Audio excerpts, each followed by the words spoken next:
Here are the best games to play this month, and one that you should absolutely avoid. If I miss a game that you're excited for, feel free to scream it at me in a comment. 2023 has been an absolutely amazing year for games, and the final month of the year is upon us, so let's dive in and see what's worth checking out. If you're new here, I'm Morph. I play games here on YouTube, and I post about them in little short videos on TikTok and Instagram, so you can get me there too. Let's begin. In this game, you play as 15-year-old Moira McKinnon, and you're running away. You receive a letter from your uncle Hamish telling you that if you can reach his lighthouse in time, you'll get a wonderful surprise. This is a Highland song. You've got to make your way across the Scottish Highlands, climb the hills, scale the cliffs, and meet interesting characters on the way. Sometimes running to the rhythm of the soundtrack. They're putting a big emphasis on the music in this game. The game looks gorgeous, and it's out on PC and Nintendo Switch on 5th of December. And yes, it's very likely I'll be doing a playthrough of this one on the channel. Next up is a cozy sequel worth getting excited about. It's House Flipper 2, where you buy rundown houses, clear them out, scrub the floors, and decorate them, fix them up, and sell them on. If you've ever fancied a career in interior decorating, then this is the game for you, but even if you're bad at that sort of thing like me, you can still have a really relaxing time. I loved the first game. You can sort of upload your own imagery and put artwork on the walls and stuff. I had a great time with it, so I'm excited to try this one on December 14th. It's going to be on PC, and there are console versions coming a little later on. Let's talk about The Day Before, the open world zombie game which you should absolutely not be buying on release day. Do not touch this game unless you've watched gameplay, heard from a friend, or checked out some reviews once it's out and people have played it. This game has had red flags and big warning signs flashing over its head for a really long time. I'm not going to go into all of that in this video, but to put it politely, the developers have been really cagey. To put it less politely, they've acted downright shady. I'm interested to get a look at this one once it's out and see if it's the true car wreck of a game that I think it's going to be, but I am ready to be surprised. If it turns out to be in any way, shape or form good, then great, because I love the open world multiplayer zombie genre, and that is a genre that has absolutely been undervalued in the industry for a very long time. All we ever get are frustratingly unpolished and flawed games, and it's hard not to look at this one and think that it's more of the same and a borderline scam.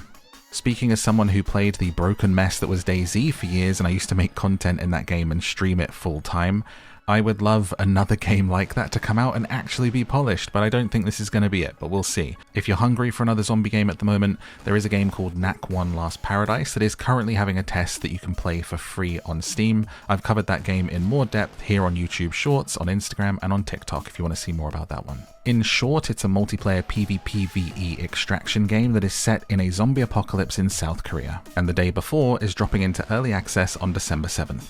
Here are some games that are finally coming to different consoles before we get to the biggest release of the month. The Batman Arkham Trilogy is finally coming to Nintendo Switch. If you've never played these games and you only have a Switch, then you're in for a treat. Arkham City is one of my favorite games of all time as a bit of a Batman nerd, and if you want to feel like the Dark Knight, it doesn't get any better than this. That's coming out on December 1st, so by the time you see this video, it's already here.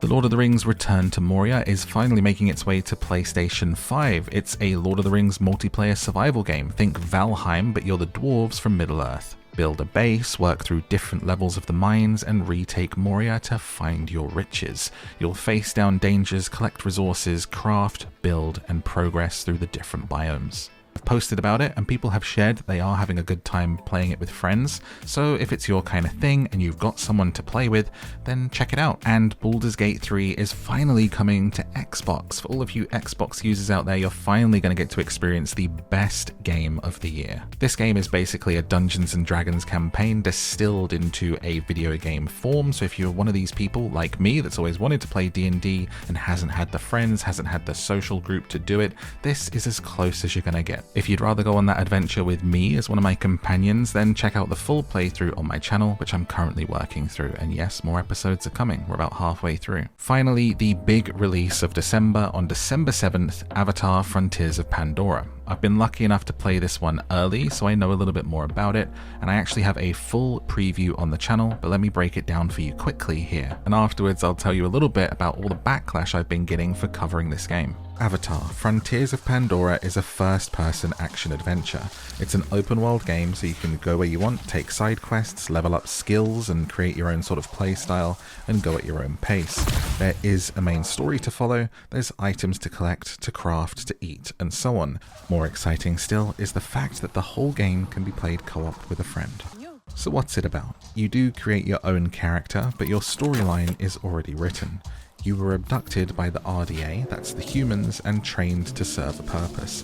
But it's now 15 years later, you've been freed, and are a stranger in your own place of birth. The final act of trust. How do I... Roll for your Ikra!